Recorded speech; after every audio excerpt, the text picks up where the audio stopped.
ಬಂದಿದ್ದೀನಿ. ಈ ಬಾರಿ ಕೆಸಮನೆ ಅಂತ ಒಂದು ಹಾಡು ಅಂದು ಕಲ್ವಾರಿಯಲ್ಲಿ ಪ್ರೀತಿಯ ರಕ್ಷಕರು.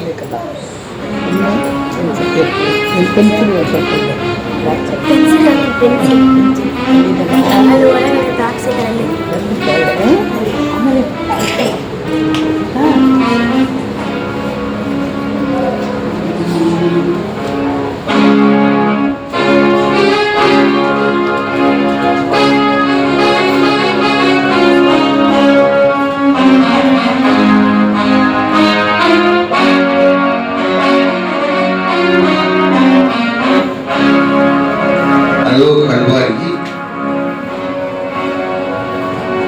ಪ್ರೀತಿಯ ರಕ್ಷಕನು ವಾಸಲ್ಪಟ್ಟು ಹಾಡು. ಕಲ್ವಾರಿಯಲ್ಲಿ ಪ್ರೀತಿಯ ರಕ್ಷಕನು ಪಾಲಿಸಲ್ಪಟ್ಟು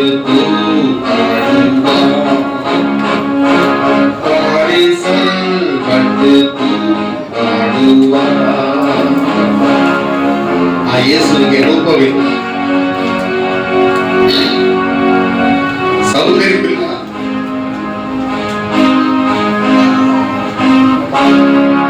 ರೂಪವಿಲ್ಲ, ಸೌಂದರ್ಯವಿಲ್ಲ. ಆರೋಪ ಮಾಡಿದ ನನ್ನನ್ನು ರಕ್ಷಿಸಲು ರೂಪವಿಲ್ಲ, ಸೌಂದರ್ಯವಿಲ್ಲ. ಆರೋಪದ ನನ್ನನ್ನು ರಕ್ಷಿಸಲು ಅವನಿಂದೆಗಳು ಅದನ್ನು ಹೋಗಿದ್ದೇನೆ. ರಥಭಾವಿನಲ್ಲಿ ಸುಂದರವಾಗಿ ಅವನಿಂದೆಗಳು ಅದನ್ನು ಹೋಗಿದನು. 10,000ರಲ್ಲಿ ಸುಂದರವಾದನು. ಅದು ಕಲ್ವರಲ್ಲಿ ಪ್ರೀತಿಯ ರಕ್ಷಕನು ಪಾಲಿಸಲ್ಪಟ್ಟು ತಲೆಯಲ್ಲಿ ಮುಳ್ಳು ಕಿರೀಟವನ್ನು ಹೊಂದಿದ್ದಾನೆ, ಕಾಲುಗಳಲ್ಲಿ ಮೊಳೆಗಳನ್ನು ಕಡವನು. ಇಂಥ ರಕ್ತವನ್ನು ಸುರಿಸಿ ನನಗಾಗಿ ಆತನು ಆ ಶಿಲುಬೆಯಲ್ಲಿ ನೇತಾಡಿದರು. ಮುಳ್ಳು ಕ್ರೀಡವು ಕೆಂಪಂಗಿ ಧರಿಸಿ ಕಾಲುಗಾರದಲ್ಲಿ ಮೊಳೆಗಳು ಕಡದು. ಮುಳ್ಳು ಕ್ರೀಡ ಕೆಂಪಂಗಿ ಧರಿಸಿ ಕಾಲುಗಾರದಲ್ಲಿ ಮೊಳೆಗಳು ಜಡೆದು. ರಕ್ತ ಸುರಿಸುವ ತೂಕಾಡುವ ಮರಣವು ತೋರಿಸಿ ಅದು ಕಲ್ವಾರಿಯಲ್ಲಿ ರಕ್ಷಕ ಪಾಲಿಸಲ್ಪಟ್ಟು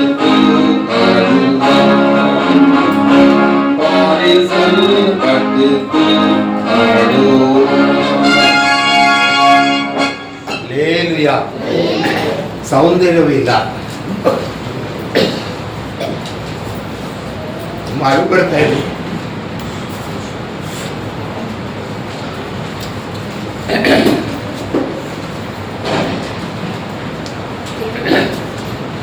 ಯೇಸು ಸಾಂತರ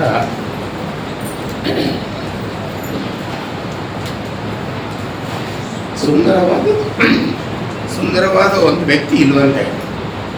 ಅಷ್ಟೊಂದು ಸುಂದರವಾಗಿರುತ್ತೆ. ಅವಳು 7 ಅಡಿ ಆಯಿತು. ಹೈಟ್ ಎಷ್ಟು? 7 ಅಡಿ. ಸುಂದರವಾಗಿದ್ದರು. ಆದರೆ ಶಿಲುಬೆಯಲ್ಲಿ ನೇತಾಡುವಾಗ ಎಲ್ಲ ಕಾಕರಿಸುವುದರು. ಅಂತ ಸುಂದರವಾದ ಮುಖದಲ್ಲಿ ಇಲ್ಲ. ಒಂದು ಸೈತಾನ ಥರ ಕಾಣಲ್ಪಟ್ಟರು. ಏನಕ್ಕೆ? ನಮ್ಮ ಪಾಡುಗಳಿಲ್ಲ. ರೋಮರ 5:12 ರೋಮರ ಹೃದಯಕ್ಕೆ ಬರೆದ ಪತ್ರ 5:12 ಒಂದು ಇಂಟ್ರಡಕ್ಷನ್ ಕೊಟ್ಬಿಟ್ಟು ಆಮೇಲೆ ನಾನು ಹೋಗ್ತೀನಿ. ಅದರಿಂದ ನನಗೆ ಮಾತ್ರ ಸ್ವಲ್ಪ ಟೈಮ್ ಜಾಸ್ತಿ ಕೊಡ್ತು. ರೋಮರ 5:12 ಓದಿ. ಒಬ್ಬ ಮನುಷ್ಯನು ಒಬ್ಬ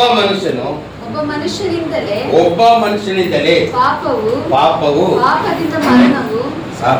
ಇನ್ನೊಂದ್ಸರಿ ಒಬ್ಬ ಮನುಷ್ಯನಿಂದಲೇ ಪಾಪವು ಪಾಪದಿಂದ ಮರಣವು ಲೋಕದಲ್ಲಿ ಸೇರಿತು. ಆಮೇಲೆ ಅಷ್ಟೇನೆ.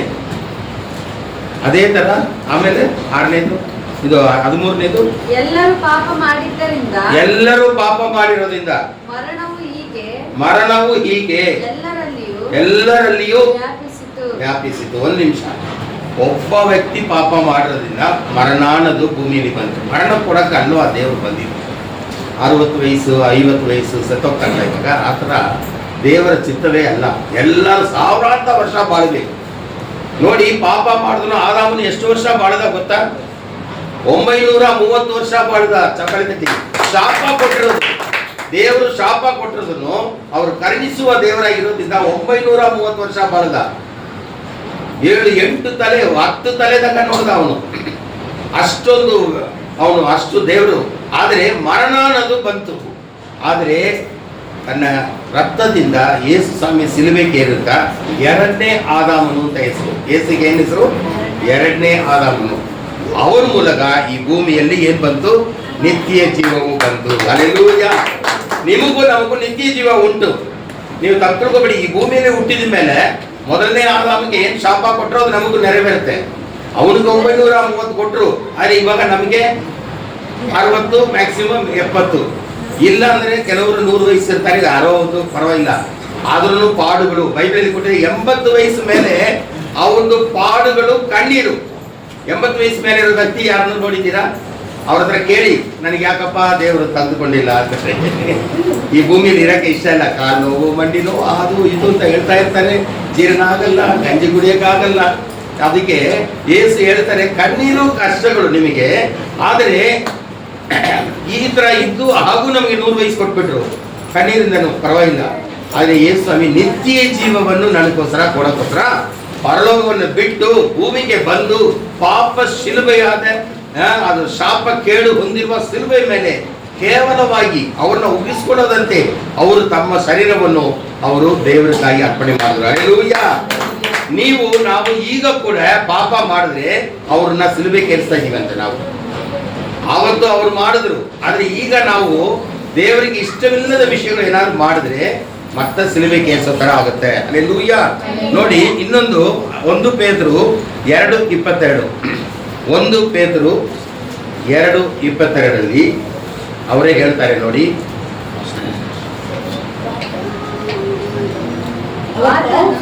ಅವರು ನೀವು ಓದಿ. ಆತನು ಯಾವ ಪಾಪವನ್ನು ಮಾಡಲಿಲ್ಲ. ಸಾಕು, ಚಪ್ಪಲಿ ತನ್ನ. ಹಲ್ಲೆಲೂಯಾ. ಇನ್ನೇನ್ ಬೇಕು? ಪಾಪಿಗೆ ದಂಡನೆ ಬೇಕಪ್ಪ. ಯಾವ ಪಾಪವೂ ಮಾಡಿಲ್ಲ ಅಂತ ಸಾಕ್ಷಿ ಹೇಳ್ತಾರೆ ಪ್ರತಿಯೊಬ್ಬರು. ಅಲ್ಲಿ ಪಿಲಾತನು ಅಂತ ಒಬ್ಬ ಇದಲ್ಲ, ಅರಸನು. ಅವನೇ ಹೇಳ್ತಾನೆ, ಇವ್ರನ್ನ ವಿಚಾರಿಸಿ ನೋಡದೆ ನಿಮ್ಮ ಯೇಸು ಯೂದ ವಂಶದಿಂದ ಬಂದಿರೋ, ನಿಮ್ಮ ಜಾತಿ ವಂಶದಲ್ಲಿ ಬಂದಿರೋರು ಒಳ್ಳೆ ಪರಿಶುದ್ಧ ದೇವರು, ಅವರಲ್ಲಿ ಒಂದು ಕೊರತೆನೂ ನಾನು ಕಂಡಿಲ್ಲ. ನೀವು ಕೋಪ ಮಾಡಿಕೊಳ್ಳೋದ್ರಿಂದ ಶಿಲುಬೆಗೆ ಏರ್ಸಕ್ಕೆ ಅವ್ರನ್ನ ನಾನು ನಿಮ್ಮ ಕರೆಗೆ ಒಪ್ಪಿಸಿ, ನಿಮ್ಮ ಇಷ್ಟ ಪ್ರಕಾರ ಏನು ಶಿಕ್ಷೆ ಬೇಕಾದ್ರೆ ಕೊಟ್ಕೋ. ಆದರೆ ಈ ಶಾಪವು ಪಾಪವು ನನ್ನ ಮೇಲೆ ಬರಲ್ಲ ಅಂತ ಒಂದು ನೀರಲ್ಲಿ ಕೈ ತೊಳೆದು ಬಿಟ್ಬಿಟ್ಟ. ನನಗೂ ಅದಕ್ಕೂ ಸಂಬಂಧ ಇಲ್ಲಪ್ಪ ಅಂತ. ಅವಾಗ ಅವ್ರು ಏನ್ ಹೇಳಿದ್ರು ಗೊತ್ತಾ? ಈ ಶಾಪವು ನಮ್ಮ ಮೇಲೇನು ನಮ್ಮ ಮಕ್ಕಳ ಮೇಲೂ ಇರಲಿಲ್ಲ. ಅದೇನಾಯ್ತು ಗೊತ್ತಾ? ಒಂದು 105 ವರ್ಷದ ಹಿಂದೆ ಹಿಟ್ಲರ್ ಅಂತ ಒಬ್ಬ ಬಂದ. ಯಾರ್ಯಾರು ಯೇಸು ಸ್ವಾಮಿ ಜಾತಿ ಯುದ್ಧ ಜಾತಿಯಲ್ಲಿ ಬಂದ್ರು ಅವರೆಲ್ಲ ಸಾಯಿಸಿದ್ರು. ಅವನು 1,30,20,20,000 ಜನ ಸಾಯಿಸ್ಬಿಟ್ಟ ಅವನು ಗನ್ ತಗೊಂಡು. ಯಾಕೆಂದ್ರೆ ಆವಾಗ ಶಾಪ ಎಲ್ಲ ನಮ್ಮ ಮೇಲೆ ಇರ್ಲಿಲ್ಲ. ನೋಡಿ, ಅದು ಹಾಗೇ ನಿಜವಾಗಿ ಬಂತು. ಹಲ್ಲೆಲೂಯಾ. ದೇವ್ರ ನಾಮಿಗೆ ಸ್ತೋತ್ರ. ಇವರಲ್ಲಿ ಯಾವ ಪಾಪವೂ ಇಲ್ಲ. ಅದೇ ತರ 1 ಯೋಹಾನ 3:5 ಓದನ. ಯೋಹಾನನು ಅದೇ ತರ ಹೇಳ್ತಾನೆ, ಪಾಪಗಳನ್ನು ಅದಕ್ಕಾಗಿ ಕ್ರಿಸ್ತನು ಪ್ರತ್ಯಕ್ಷನಾದನೆಂಬುದು ನಿಮಗೆ ಗೊತ್ತಾಗಿದೆ. ಆಮೆನ್. ಆತನಲ್ಲಿ ಪಾಪವಿಲ್ಲ. ಆತನಲ್ಲಿ ನೆಲೆಗೊಂಡಿರುವವನು ಪಾಪ ಮಾಡದೇ ಇಲ್ಲ. ಹಲ್ಲೆಲೂಯ. ನೀವು ಯೇಸುವಲ್ಲಿ ನೆಲೆಗೊಂಡಿದ್ದೀರಾ? ಹಾಗಾದ್ರೆ ಯಾವ ಥರ ಇರ್ತೀರಿ? ಪಾಪವೇ ಮಾಡದೇ ಇರುವ ವ್ಯಕ್ತಿಯಾಗಿರ್ತೀರಿ. ಹಲ್ಲೆಲೂಯ. ಪಾಪ ಮಾಡಿದರೆ ಸೈತಾನ ಮಕ್ಕಳು, ಪಾಪವೇ ಮಾಡಿಲ್ಲ ಅಂದರೆ ಯೇಸುವಿನ ಪ್ರಜೆಗಳು. ಅವರು ಯೇಸು ಏನು ಹೇಳ್ತಾರೆ? ನನ್ನ ಮಕ್ಕಳು ಅಂತ ಹೇಳ್ತಾರೆ. ಯಾಕಂದರೆ ಒಂದು ರಾಜ ಅಂದರೆ ನಮ್ಮನ್ನು ತಲೆಯಲ್ಲಿ ತಟ್ಟಿ ಕೆಳಗಡೆನೇ ಕೂರಿಸ್ತಾನೆ. ಯೇಸು ನನಗೆ ಸಮವಾಗಿ ಕೂರಿಸ್ತಾನೆ. ಈಗ ಪರಲೋಕದಲ್ಲಿ ನನ್ನ ಬಲಕಡೆ ನೀವು ಕೂತಿರ್ತೀರಿ. ನೀವು ಬಲಕಡೆ ಕೂರಿಸೋದು, ಅರಸರು ಯಾರು ಬಲಕಡೆ ಬಿಡೋದಿಲ್ಲ, ಎಡಕಡೆ ಬೇಕಾದ್ರೆ ಬಿಡ್ತಾರೆ. ಕೆಲವರು ಹೇಳ್ತಾರೆ ಇವರು ನನ್ನ ಬಲಕೈ ಥರ ಇವರು ಅಂತ. ಯಾಕೆಂದರೆ ನಾನು ಹೇಳಿದಲ್ಲ ಅವ್ರು ಮಾಡ್ತಾರೆ ಅಂತ. ಯೇಸು ನಮ್ಮನ್ನು ತನ್ನ ಮಕ್ಕಳಾಗಿ ಪ್ರಜೆಗಳಾಗಿ ಪರಲೋಕದಲ್ಲಿ ಕೂರಿಸ್ತಾರೆ. ಹಲ್ಲೆಲೂಯ. ಆಮೇಲೆ ಯೇಸು ಸ್ವಾಮಿಗೆ ತನ್ನ ತಂದೆ ಮಾಡಿರುವ ಒಂದು ಕರ್ತವ್ಯ ಏನು ಅಂದರೆ, ಲೂಕನಿಗೆ ಬರೆದ ಸ್ವಾರ್ಥ 24 46-47 ಓದಿ ಮಾಡಿ ಮುಗಿಸ್ಬಿಟ್ಟು ಆಮೇಲೆ ಮೊದಲನೇ ವಾಕ್ಯಕ್ಕೆ ನಾನು ಬರ್ತೀನಿ. ಕಾಲವರು ಇಂಟ್ರಡಕ್ಷನ್ ತಗೊಂಡಿದ್ದೀನಿ ನಾನು. 46-47 ಲೂಕನು 24.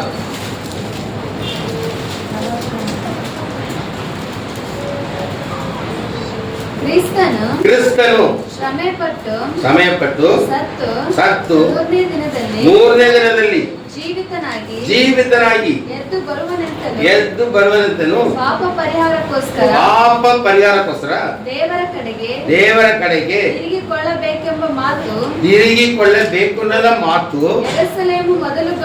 ಯೆರೂಸಲೇಮ್ ಮೊದಲು ಸಮಸ್ತ ದೇಶದವರೆಗೂ ಆತನ ಹೆಸರಿನಲ್ಲಿ ಸಾರಲ್ಪಡುವುದೆಂತಲೂ ಬರೆದದೆ. ಆಮೆನ್. ಹಲ್ಲೆಲೂಯ.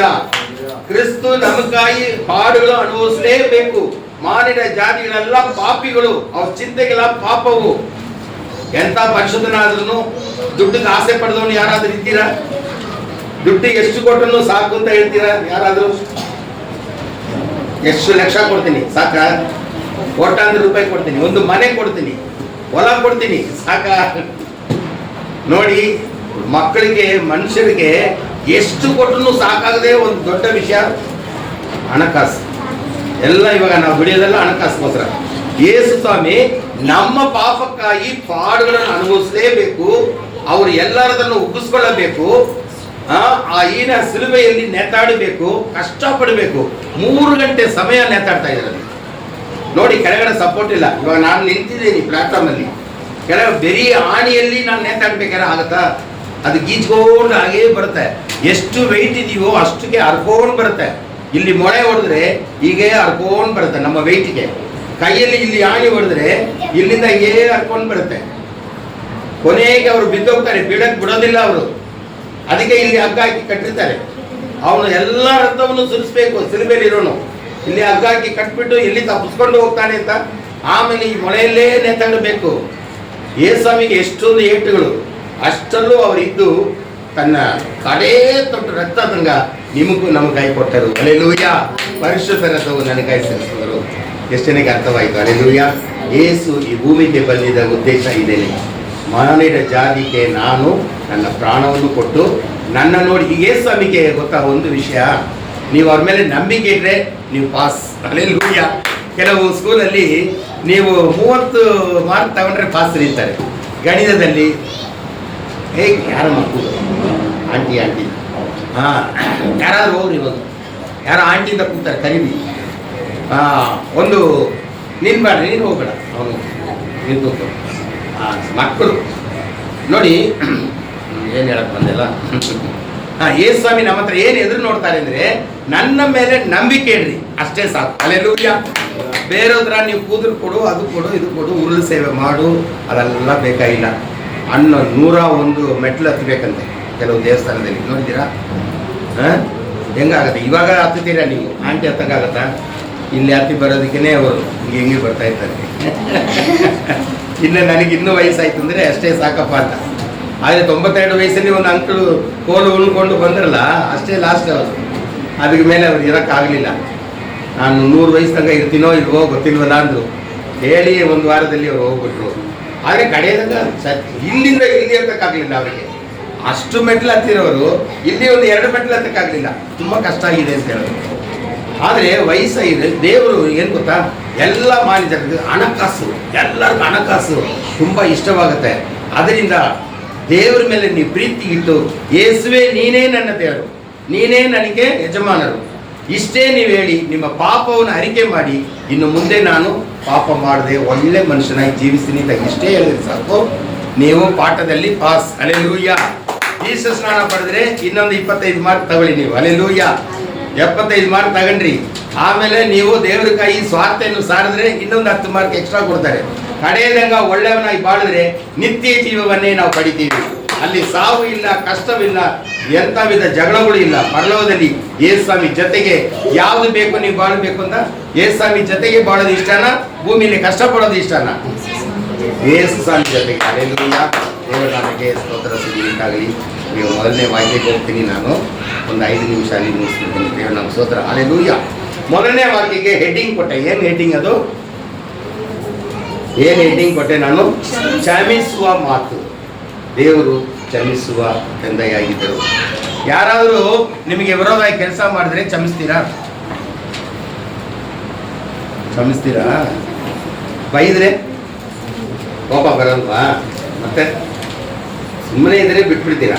ಬೈದ್ರೆ, ಕೆಟ್ಟ ಮಾತಲ್ಲಿ ಬೈದ್ರೆ, ನಿಮ್ಮ ಕೆನ್ನೆಗೆ ಹೊಡೆದು ಬಿಟ್ರೆ, ಏಸು ಏನು ಹೇಳಿದ್ರು? ಒಂದು ಕೆನ್ನೆಗೆ ಹೊಡೆದ್ರೆ ಇನ್ನೊಂದು ಕೆನ್ನೆಗೆ ಹೊಡೀರಿದ್ರ. ಏನು ಹೇಳಿದ್ರು? ಕ್ಷಮಿಸ್ಬಿಟ್ಟು ಈ ಕನ್ನವನ್ನು ತೋರಿಸಿದೆ, ಇಲ್ಲೂ ಒಂದು ಇದೆ ಕೊಡು, ಆ ಥರ ಹೇಳ್ಬೇಕಂತ ಯೇಸುಸ್ವಾಮಿ ಹೇಳಿದ್ದು. ಅವಾಗ ಸಮ ಆಗುತ್ತೆ. 2 ಕಡೆ ನೋವು ಕರೆಕ್ಟ್ ಆಗುತ್ತಲ್ಲ. ಒಂದೇ ಕಡೆ ಇದ್ರೆ ಕಷ್ಟ, 2 ಕಡೆ ನೋವು. ಯೇಸುಸ್ವಾಮಿ ಎಂತ ಒಳ್ಳೆ ದೇವರು. ಒಂದು ಕಡೆ ಹೋದ್ರೆ ಒಂದು ಕಡೆ ತಗೋ, ಪರವಾಗಿಲ್ಲ, ಅವನಿಗೆ ಕೊಡು. ಅವ್ನು ನಾಚ್ಕೊಂಡು ಬಿಟ್ಬಿಡ್ತಾನೆ. ಎಂಥ ಪಾಪಿ ಆದನು, ನಿನ್ನ ಮೇಲೆ ನಿಜವಾದ ಕೋಪ ಇಟ್ಟನು, ಅವ್ನು ನಾಚ್ಕೊಳ್ಳೋದಂತೆ ನೀನು ಒಳ್ಳೇದು ಮಾಡು. ಅವನಿಗೆ 2 ಬಟ್ಟೆ ಇರೋನು, 1 ಬಟ್ಟೆ ಕೊಟ್ಬಿಡು ಅವನಿಗೆ. 1 ಮೈಲಿ ನನ್ನ ಜೊತೆಗೆ ಬಾಂದ್ರೆ 2 ಮೈಲಿ ಅವನ ಜೊತೆಗೆ ಹೋಗು. ಇದೆಲ್ಲ ಯೇಸುಸ್ವಾಮಿ ಹೇಳಿರುವ ಒಂದು ಮಾತು. ಹಲ್ಲೆಲೂಯಾ. ಕ್ಷಮಿಸುವ ಮಾತು ತೆಗೆದುಕೊಳ್ಳೋಣ. ಲೂಕನಿಗೆ ಬರೆದ ಸುವಾರ್ತೆ 23:34. ಲೂಕನಿಗೆ ಬರೆದ ಸುವಾರ್ತೆಗಳು 23:34 ಓದ್ರಿ. ಆಗ ಯೇಸು ತಂದೆಯೇ ಇವರಿಗೆ ಕ್ಷಮಿಸು, ತಾವು ಏನು ಮಾಡುತ್ತೇವೆ ಎಂಬುದನ್ನು ಅರಿಯರು. ಹಲ್ಲೆಲೂಯಾ. ದೇವರ ಸ್ತೋತ್ರ. ಸಿಲುಬೆಯಲ್ಲಿ ನೇತಾಡ್ತಾ ಇದ್ದಾರೆ. ಅವ್ರನ್ನ ಹಾಕುವಾಗ 12 ಗಂಟೆ ಮಧ್ಯಾಹ್ನ, ಏನು 5 ಕಿಲೋಮೀಟರ್ ಯೆರೂಸಲೇಮ್ ದೇವಾಲಯದಿಂದ ಕಪಾಲ ಸ್ಥಳ ಅಂತ ಹೇಳಲ್ಪಡುವ ಒಂದು ಬೆಟ್ಟದ ಮೇಲೆ ಅವ್ರನ್ನ ಸಿಲುಬೆಯಲ್ಲಿ ಏರಿಸಿದ್ರು. ಕಪಾಲ ಸ್ಥಳ ಅಂದರೆ, ಕಪಾಲ ಅಂದರೆ ಗೊತ್ತಾ ಕನ್ನಡದಲ್ಲಿ ಕೂಡ? ತಲೆಗೆ ಏನು ಹೇಳ್ತಾರೆ? ತಲೆ. ತಲೆ ಅಂದರೆ ಇವಾಗ ಕೂದಲೆಲ್ಲ ಇದ್ರೆ ತಲೆ, ಕೂದಲೆಲ್ಲ ಇಲ್ಲ ಅಂದರೆ ಇಲ್ಲ, ಅದನ್ನು ತೆಗೆದುಬಿಡಿ. ಮೇಲಿರುವ ಸ್ಕಿನ್ ಎಲ್ಲ ತೆಗೆದುಬಿಡಿ. ಈ ಸುಡುಗಾಡಲ್ಲಿ ಇರುತ್ತಲ್ಲ, ಗುಡ್ಡೆ, ಅದಕ್ಕೆ ಕಪಾಲ ಅಂತ ಹೆಸರು. ಅದು ಅದರಲ್ಲೂ ಅಷ್ಟೇ, ತಮಿಳಲ್ಲೂ ಅಷ್ಟೇ. ಇದು ಆ ಬೆಟ್ಟ ಯಾವ ಥರ ಇರುತ್ತಂದ್ರೆ ಕಪಾಲ ಥರ ಇರ್ತದೆ, ನಮ್ಮ ತಲೆ ಥರ ಇರುತ್ತಂತೆ. ಅಂತ ಕಡೆನೆ ಪಾಪಿಗಳನ್ನು ಸಿಲುಬೆಗೇರಿಸುವ ಒಂದು ಸ್ಥಳ. ಅದಕ್ಕೂ ಅವರು ಯೆರೂಸಲೇಮ್ ದೇವಾಲಯ ಪರಿಶುದ್ಧ ಚರ್ಚ್ಗೂ 5 ಕಿಲೋಮೀಟರ್ ದೂರ ಸಿಲುಬೆ ಹೊತ್ಕೊಂಡು ಬಂದರು. ಹಲ್ಲೆಲೂಯಾ. ಸಿಲುಬೆ ಹೊತ್ಕೊಂಡು ಬಂದರು 5 ಕಿಲೋಮೀಟರ್. ಆವಾಗ ಚಾಟೆ ಏಟು ಭಾರವಾದ ಸಿಲುಬೆ, ಒಬ್ಬರ ಕೈಲಿ ಎತ್ಕೊಂಡು ಹೋಗೋಕ್ಕಾಗಲ್ಲ. ಅವರು ಉಪವಾಸದಲ್ಲಿ ಬೇರೆ ಇದ್ದರು. ಮುಳ್ಳು ಕ್ರೀಡವನ್ನು ತಿರಿಸಿಕೊಂಡು ಚಾಟೆ ಏಟು ತಗೊಂಡು ನಡೆಯೋಕ್ಕಾಗದೆ ಅವರು ಹೊತ್ಕೊಂಡು ಹೋಗ್ತಾರೆ. ಅಲ್ಲಿ ಬಂದರೆ ಕೈನ ತೋರಿಸ್ಕೊಟ್ರು, ಮೊಳೆ ಹೊಡ್ಕೊಳ್ರಿ ಅಂತ. ನೀವು ನಾವಾಗಿದ್ರೆ ಸಿಲುಬೆ ಮೇಲೆ ಮಲಗಿಸ್ಬಿಟ್ಟು ಕೈ ತೋರಿಸಿದ್ರೆ ತೋರಿಸ್ತೀವ? ಕೈನ ಎಳಿತಾ ಇರ್ತೀವಿ. ಇಬ್ಬರು ಸೇರಿ ಇಟ್ಕೊಳ್ತಾರೆ.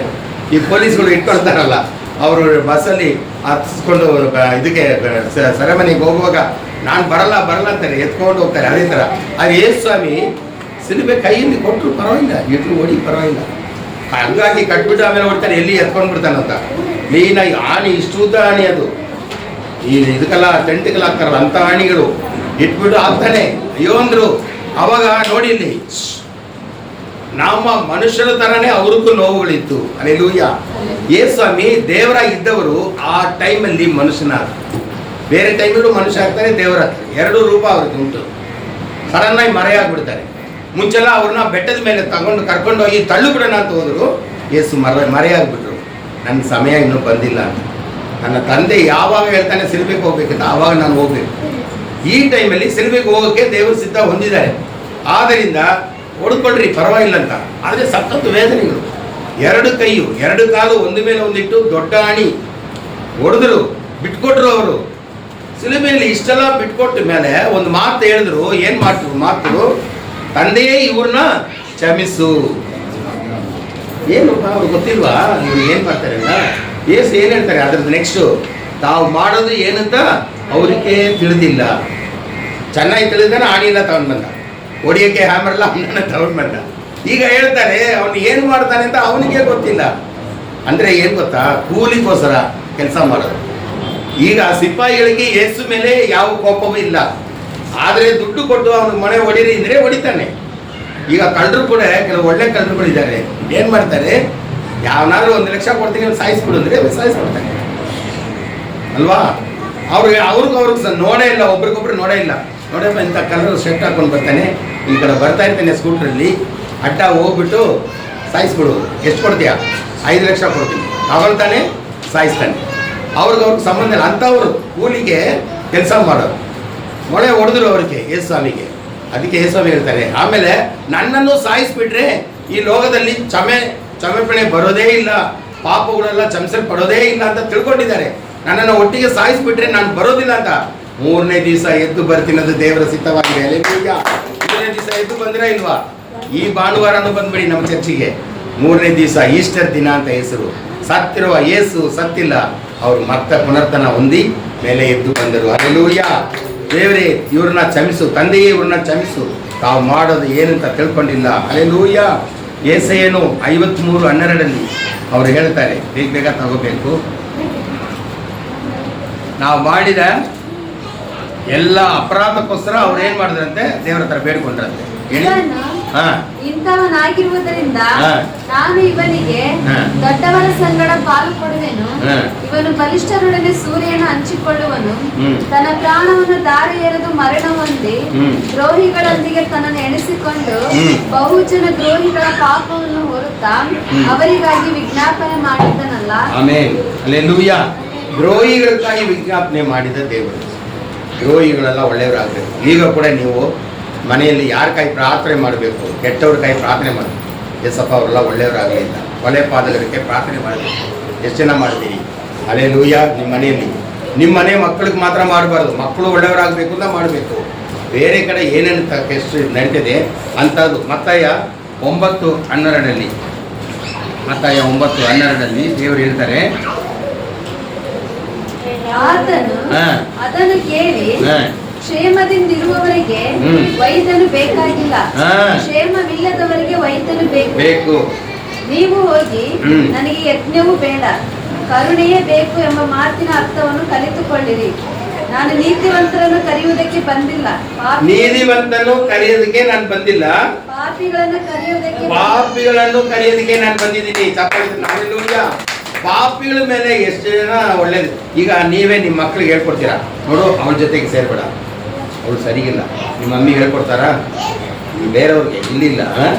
ನಿಮ್ಮ ಮನೆಯಲ್ಲಿ ನಿಮ್ಮ ಡ್ಯಾಡಿ ಮಮ್ಮಿ ಏನು ಕೇಳಿದ್ರು ಹೇಳ್ಕೊಡೋದು, ಅವಳ ಜೊತೆಗೆ ಸೇರ್ಬೇಡ, ಇವಳ ಜೊತೆಗೆ ಸೇರ್ಬೇಡ. ನೀನು ಒಳ್ಳೆಯವಳಾಗಿದ್ರೆ ಅವಳು ಒಳ್ಳೆಯವಳಾಗ್ತಾಳಲ್ಲ. ಅವಳು ಕೆಟ್ಟವಳಾಗಿದ್ರೆ ನೀನು ಯಾಕೆ ಕೆಟ್ಟವಳಾಗ್ತೀಯ? ನೀನು ಕೇಳಬೇಕು ತಂದೆ ಹತ್ರ.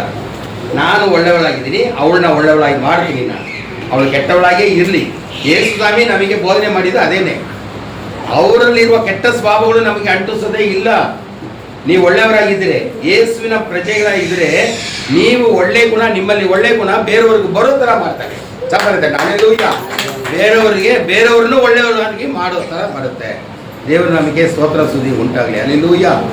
9:2 ಓದಿ. ಮತ್ತೆ 9:2 ಅಲ್ಲಿಗೆ ಬಂದಾಗ ಹಾಸಿಗೆ ಮೇಲೆ ಬಿದ್ದುಕೊಂಡಿರುವ ಒಬ್ಬ ಪಾರ್ಶ್ವರ ರೋಗಿಯನ್ನು ಆತನ ಬಳಿಗೆ ಹೊತ್ತುಕೊಂಡು ಬಂದರು. ಯೇಸು ಅವರ ನಂಬಿಕೆಯನ್ನು ನೋಡಿ ಪಾರ್ಶ್ವ ರೋಗಿಗೆ, ಮಗನೇ ಧೈರ್ಯವಾಗಿರು, ನಿನ್ನ ಪಾಪವು ಕ್ಷಮಿಸಲ್ಪಟ್ಟಿದೆ. ಒಬ್ಬ ರೋಗಿಯನ್ನು ಕರ್ಕೊಂಡು ಬರ್ತಾರೆ. ಈಗ ನಾವು ಜ್ವರ ಬಂತು ಅಂದ್ರೆ ಡಾಕ್ಟರ್ ಹತ್ರ ಹೋದ್ರೆ ನಿನ್ನ ಪಾಪಗಳು ಕ್ಷಮಿಸಲ್ಪಟ್ಟಿದೆ ಅಂದರೆ ನಗ್ತಾ ಇಲ್ವಾ ನೀವು? ಡಾಕ್ಟರ್ ನನ್ನ ಜ್ವರಕ್ಕೆ ಮೊದಲೇ ಔಷಧಿ ಕೊಡು, ನನ್ನ ಪಾಪಕ್ಕೆ ಸಮರ್ಪಣೆ ಆಮೇಲೆ ಬರೋಣ ಅಂತ.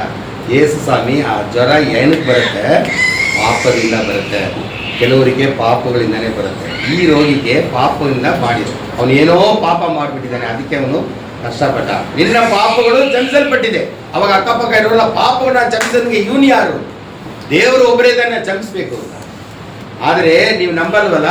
ಈಗ ಅದಕ್ಕೊಂದು ಗುರುತು, ನಿನ್ನ ಹಾಸಿಗೆಯನ್ನು ಎತ್ಕೊಂಡು ನಡಿ, ಅಥವಾ ಏನು ಹೇಳಿದ್ದಾರೆ, ನಿನ್ನ ಪಾಪಗಳು ಕ್ಷಮಿಸಲ್ಪಟ್ಟಿದೆ. ಆಮೇಲೆ ಅಲ್ಲಿದ್ದ ಶಾಸ್ತ್ರಿಗಳಲ್ಲಿ ಕೆಲವರು ಇವನು ದೇವದೂಷಣೆ ಮಾತಾಡ್ತಾನೆ ತಮ್ಮೊಳಗೆ ಮಾತಾಡಿಕೊಂಡರು. ಯೇಸು ಅವರ ಆಲೋಚನೆಗಳನ್ನು ತಿಳಿದು ನೀವು ಯಾಕೆ ನಿಮ್ಮ ಮನಸ್ಸಿನಲ್ಲಿ ಕೆಟ್ಟ ಆಲೋಚನೆಯನ್ನು ಮಾಡ್ತೀರಿ? ಯಾವುದು ಸುಲಭ? ಕ್ಷಮಿಸೋದು ಸುಲಭನ, ಎದ್ದು ನಡೀನೋದು ಸುಲಭನ?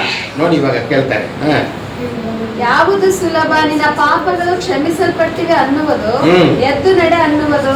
ಆದರೆ ಪಾಪಗಳನ್ನು ಕ್ಷಮಿಸಿ ಬಿಡುವುದಕ್ಕೆ ಮನುಷ್ಯ ಕುಮಾರನಿಗೆ ಭೂಲೋಕದಲ್ಲಿ ಅಧಿಕಾರ ಉಂಟೆಂಬುದನ್ನು. ಯಾವ್ದು ಲಘುವಾದದು? ಕ್ಷಮಿಸಲ್ಪಡೋದು ಕಷ್ಟ, ಎದ್ದು ನಡೆಯೋದು ಈಸಿ. ಎಷ್ಟೋ ವರ್ಷ ಅವನು ಎದ್ದು ನಡೆಯೋಕ್ಕಾಗದೆ ಹಾಸಿಗೆಯಲ್ಲಿ ಬಿದ್ದಿದ್ದ, ಚಕ್ಕಂತ ಎದ್ದು ನಡೆದ್ಬಿಟ್ಟ. ಎಷ್ಟು ಆಶ್ಚರ್ಯ ಅಲ್ವಾ? ಯೇಸನ್ನು ಎಷ್ಟು ಒಳ್ಳೇದು ಮಾಡಿದ್ರು. ನಾವು ಪಾಪದಲ್ಲಿ ಇದ್ದೀವಿ, ನಮ್ಮ ಕುಟುಂಬದಲ್ಲಿ ಜಗಳ, ನಮ್ಮಲ್ಲಿ ಇರುವ ಎಷ್ಟೋ ಜಗಳಗಳಿದೆ. ಅಂಥದ್ರಲ್ಲಿ ನಾವು ಯೇಸುವಿನ ಮಕ್ಕಳಾಗಿದ್ದರೆ ನಮ್ಮ ಪಾಪ ಇನ್ನೂ ಒಂದೇ ಒಂದು ಮುಗಿಸ್ಬಿಡ್ತೀನಿ. ಲೂಕನ 17 ನಾನು ಅದು ಹೇಳ್ಬಿಡ್ತೀನಿ. ಚೇತರು ಹೇಳ್ತಾನೆ, ಎಷ್ಟು ಸಾರಿ ಕ್ಷಮಿಸ್ಬೇಕು? ಯಾರಾದರೂ ನಿಮಗೆ ವಿರೋಧವಾಗಿ ಕೆಲಸ ಮಾಡಿದ್ರೆ ಎಷ್ಟು ಸಾರಿ ಕ್ಷಮಿಸ್ತೀರಾ? ಎಷ್ಟು ಸಾರಿ? ಅದಕ್ಕೆ ಅದೇನೆ ಗೊತ್ತಲ್ಲ ನಿಮ್ಗೆ ಆನ್ಸರು. ಅದಕ್ಕೆ ಎಷ್ಟು ಸಾರಿ ಕ್ಷಮಿಸ್ತೀರಾ? ಅಯ್ಯೋ ಪಾಪ ಅಂದರೆ ಒಂದು ಸಾರಿ. ನಿನ್ನೆ ನೀನು ತಪ್ಪು ಮಾಡಿದೆ, ನಿನ್ನೆನೇ ಹೊಡಿಬೇಕಾಯ್ತು, ಇವತ್ತು ಬಿಟ್ಬಿಡ್ತೀನಿ, ನಾನೇನೋ ಅದೇ ಥರ ಬೈದ. ನಿನ್ನೆ ನೀನು ಬೈದೆ ಸುಮ್ಮನೆ ಇದೆ, ಇವತ್ತು ಬಿಟ್ಬಿಡ್ತೀನಿ. 3 ಸತಿ ಮಾಡ್ಬೋದು, 4ನೇ ಸತಿ ಏನು ಮಾಡ್ತೀನಿ? ತಲೆ ಮೇಲೆ ಒಂದು ಏಟು ಸವಾರ. ಏಸು ಏನು ಹೇಳ್ತಾರೆ ಗೊತ್ತಾ? ಒಂದಲ್ಲ ಎರಡಲ್ಲ 7 ಸತಿ, 7 ಸತಿ ನೀನು ಕ್ಷಮಿಸ್ಬೇಕು. 7 ಆಗಿ 70 ಸಾರಿ ಅಂದರೆ 490 ಸಾರಿ ನೀನು ಕ್ಷಮಿಸ್ಬೇಕು. ಓಪನ್ 490 ಸಾರಿ ಒಂದು ಗಂಟೆಗೆ, ಒಂದು ದಿವಸ ಅನ್ನೋದು 12 ಗಂಟೆ ಸಮಯ. ನಂತರ 24 ಅಲ್ಲ, ಬೆಳಗ್ಗೆ 6ರಿಂದ ಸಾಯಂಕಾಲ 6, ಅಷ್ಟರೊಳಗೆ 490 ಸಾರಿ ನೀನು ಕ್ಷಮಿಸ್ಬೇಕು. ಅಂದರೆ ನೀವು ನನ್ನ ಮೇಲೆ ಕೋಪ ಮಾಡೋಕ್ಕೆ ಮುಂಚೆನೇ ನಾನು ಕ್ಷಮಿಸ್ಬಿಡ್ಬೇಕು. ಹಲೋ ಬ್ರದರ್ ಅಂತ ಹೇಳ್ಬಿಡ್ಬೇಕು. ನನಗೆ ಹೊಡಿಯಕ್ಕೆ ಬಂದ್ರೂ ನೀವು ಏನಪ್ಪ ಬ್ರದರ್ ಅಂತಾರಲ್ಲ ಇವರು ಅಂತ ನೀವು ಮನ ತೆಗೆದುಬಿಡ್ತೀರಾ. ಯೇಸು ಕ್ಷಮಿಸುವ ದೇವರು. ಅವರು ಕ್ಷಮಿಸಿ ತೋರಿಸಿದ್ರು, ಸಿಲುಬೆಯಲ್ಲಿ ಎಲ್ಲರನ್ನು ಕ್ಷಮಿಸಿದ್ರು. ಇವರು ಏನು ಮಾಡ್ತಾರೆ ಏನು ತಿಳಿದಿಲ್ಲ ಅಂತ ಹೇಳಿದ್ರು. ಅದೇ ಥರ ರೋಗಿಗಳನ್ನು ಕ್ಷಮಿಸಿದ್ರು, ಪಾಪಿಗಳನ್ನು ಕ್ಷಮಿಸಿದ್ರು, ಪಾಪಿಗಳ ಜೊತೆಗೆ ಊಟ ಮಾಡಿದ್ರು. ಇಂಥ ಒಳ್ಳೆ ಯೇಸು ಎಷ್ಟು ಜನಕ್ಕೆ ಬೇಕು? ಹಲ್ಲೆಲೂಯ. 1 ಯೋಹಾನ 1:9 ನಾವು ಪಾಪವಿಲ್ಲ ಅಂತ ಹೇಳಿದ್ರೆ ನಮ್ಮನ್ನು ಅವ್ರು ಏನು ಮಾಡ್ತಾರೆ? ನಾವು ತಪ್ಪು ಮಾಡ್ತೀವಿ. ಆದರೆ 1:9 ಓದಿ. ನಮ್ಮ ಪಾಪಗಳನ್ನು ಒಪ್ಪಿಕೊಂಡು ಅರಿಕೆ ಮಾಡಿದರೆ ಆತನು ನಂಬಿಗಸ್ತನು ನೀತಿವಂತನು ಆಗಿರೋದ್ರಿಂದ ನಮ್ಮ ಪಾಪಗಳನ್ನು ಕ್ಷಮಿಸಿಬಿಟ್ಟು ಸಕಲ ಅನೀತಿಯನ್ನು ಪರಿಹರಿಸಿ ನಮ್ಮನ್ನು ಶುದ್ಧಿ ಮಾಡುವನು. ನಾವು ಪಾಪ ಮಾಡಿಲ್ಲವೆಂದು ಹೇಳಿದರೆ ಆತನನ್ನು ಸುಳ್ಳುಗಾರನಾಗಿ ಮಾಡುತ್ತೇವೆ ಮತ್ತು ಆತನ ವಾಕ್ಯವು ನಮ್ಮಲ್ಲಿ ಇರೋದಿಲ್ಲ. ನಾನು ಪಾಪಿ ಆದ ಮೇಲೆ ನನ್ನ ಮೇಲೆ ಕೃಪೆ ತೋರು ಅಂತ ನೀವು ಹೇಳಿದರೆ ಸಾಕು. ನಿಮ್ಮ ತಪ್ಪನ್ನು ನೀವು ಒಪ್ಪಿಕೊಂಡ್ರೆ ಸಾಕು, ಯೇಸು ಇಮಿಡಿಯೇಟ್ ನಿಮಗೆ ಅದನ್ನ ಕ್ಷಮಿಸ್ಬಿಡ್ತಾರೆ. ಹಲ್ಲೆಲೂಯಾ. ಫಸ್ಟ್ ಯೇಸು ಸ್ವಾಮಿ ಹತ್ರ ಕ್ಷಮೆ ಕೇಳಬೇಕು. ಆಮೇಲೆ ಯಾರಿಗೆ ವಿರೋಧವಾಗಿ ನೀವು ಕೆಲಸ ಮಾಡಿದ್ರೋ ಅವ್ರ ಹತ್ರ ಕ್ಷಮಿಸ್ಬೇಕು, ಕ್ಷಮೆ ಕೇಳಬೇಕು. ಯಾರಿಗಾದ್ರೂ ವಿರೋಧವಾಗಿ ಕೋಪಿಸ್ಕೊಂಡಿದ್ದೀರಾ? ನಿಮ್ಮ ಅಮ್ಮಿ ಬಾಯಿ ಮುಚ್ಚು, ನಿನಗೇನು ಗೊತ್ತಿಲ್ಲ, 4ನೇ ಕ್ಲಾಸ್ ಬಂದ್ಬಿಟ್ರೆ ಸಾಕಪ್ಪ, ಏನು ಮಾತು. ಮಮ್ಮಿ ಓದಿಲ್ವಲ್ಲ, ನಿನಗೇನು ಗೊತ್ತು, ಸುಮ್ಮನೆ ಹೇಳ್ಬೋದಾ? ಮಮ್ಮಿಗೆ ಡ್ಯಾಡಿ ಹತ್ರ ನೀವು ಬಾಲ ಅಲ್ಲಾಡ್ಸಕ್ಕಾಗಲ್ಲ, ಮಮ್ಮಿ ಹತ್ರ ಮಾತ್ರ ನಿನಗೇನು ಗೊತ್ತು, ಸುಮ್ಮನೆ ಎಷ್ಟು ಜನ ಹೇಳಿದ್ದೀರಿ ಆ ಥರ? ಹೇಳೇ ಇಲ್ಲ. ಸರಿ, ಓಕೆ, ಒಳ್ಳೆ ಸುಳ್ಳು ಅಲ್ವಾ? ಸರಿ, ಆ ಥರ ಇದ್ರೆ ಇವಾಗ ತಿದ್ದುಕೊಳ್ಳಿ. ಮಮ್ಮಿಗೆ ವಿರೋಧವಾಗಿ ಮಾತಾಡಬಾರ್ದು. ಮಮ್ಮಿನೇ, ಡ್ಯಾಡಿನೇ. ಅದು ಒಂದು ವಾಕ್ಯ ಬರುತ್ತಲ್ಲ, ಒಂದು ಗಾದೆ, ಅಂದರೆ ಡೆಲ್ಲಿಗೆ ಅರಸನಾದನ್ನು ನಿನಗೆ ತಂದೇನೆ. ಡೆಲ್ಲಿಗೆ ಅರಸನಾಗಿರ್ತಾನೆ, ಆದರೆ ತಾಯಿಗೆ ಒಂದು ಮಗ ಇರ್ತಾನೆ. ಆ ಥರ ಏನು ಮಾಡಬೇಕು? ನಾವು ತಾಯಿ ತಂದೆಗೆ ವಿಧೇಯರಾಗಿರಬೇಕು. ಸುಳ್ಳು ಹೇಳದೆ ಬೇರೆಯವ್ರನ್ನ ಕ್ಷಮಿಸಿ ಯೋಗ್ಯತೆ ನನಗೆ ಕೊಡು ಅಂತ ಹೇಳಿ ನಾವು ಮಾಡ್ತೀವಿ. ಎಲ್ಲ ಕಣ್ಗಳನ್ನ ಮುಚ್ಚಿ ನಾನು ಹೇಳ್ತಾ ಒಂದು ನಿಮಿಷ ಹೇಳಿ ನಾನು ಮೊದಲನೇ ವಾಕ್ಯವನ್ನು ಮುಗಿಸ್ತೀನಿ. ಎಲ್ಲರೂ